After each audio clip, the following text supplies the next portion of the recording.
বিসমিল্লাহির রহমানির রহিম। আসসালামু আলাইকুম viewers, welcome to my channel daily beauty tips.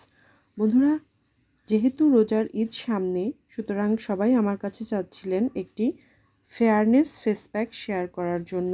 তো আমি আজকে আপনাদের জন্য নিয়ে এসেছি একটি ফেয়ারনেস ফেস প্যাক। এটা ইউজ করলে আপনাদের স্কিন ফেয়ার হবে, গ্লোয়িং হবে এবং স্কিনের যে কালো দাগ আছে সেগুলো দূর হবে। তো যেহেতু রোজার মাস, সুতরাং সবার বাসাতেই কম বেশি বেসন আছে।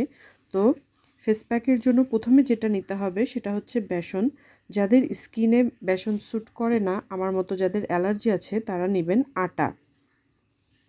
এই আটা নিতে হবে 2 চামচ 3 চামচ। যে ফেসে ইউজ করবেন বা গলায় ইউজ করবেন সেক্ষেত্রে একটু বেশি লাগবে, 2-3 চামচ নিতে হবে।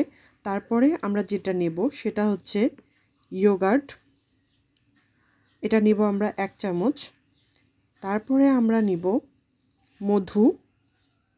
আমরা মধু নিব হাফ চামচ।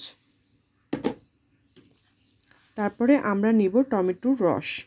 টমেটোর রসটা কিন্তু আমি ছেঁকে শুধু জুসটা নিয়েছি, এটা নিব আমরা 1 চামচ।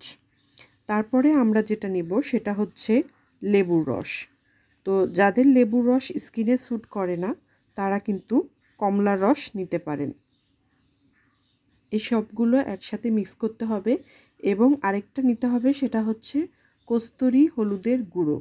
এটা নেব আমরা হাফ চামচের থেকেও একটু কম।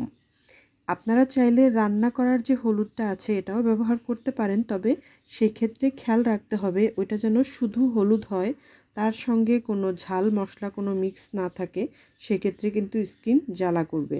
তো এই সবগুলো ইনগ্রিডিয়েন্ট নিয়ে ভালোভাবে মিক্স করতে হবে।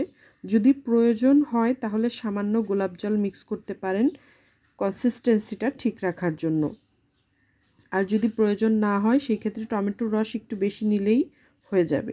তো মিক্স করার পরে আপনারা এটা ফেসে অ্যাপ্লাই করবেন এবং 15 থেকে 20 মিনিট সময় রাখবেন। তারপরে যখন শুকিয়ে যাবে ফেসটা, তারপরে এটাকে নর্মাল পানি দিয়ে ওয়াশ করে ফেলতে হবে।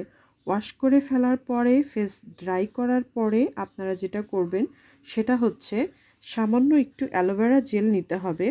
অ্যালোভেরা জেল নিয়ে সেটা ফেসে অ্যাপ্লাই করে 15 থেকে 20 মিনিট রেখে ধুয়ে ফেলতে পারেন অথবা রেখে দিতে পারেন। এটা প্রতিদিন করেন, 1 সপ্তাহ পরে আপনারা দেখবেন স্কিন কতটা গ্লোয়িং হয়।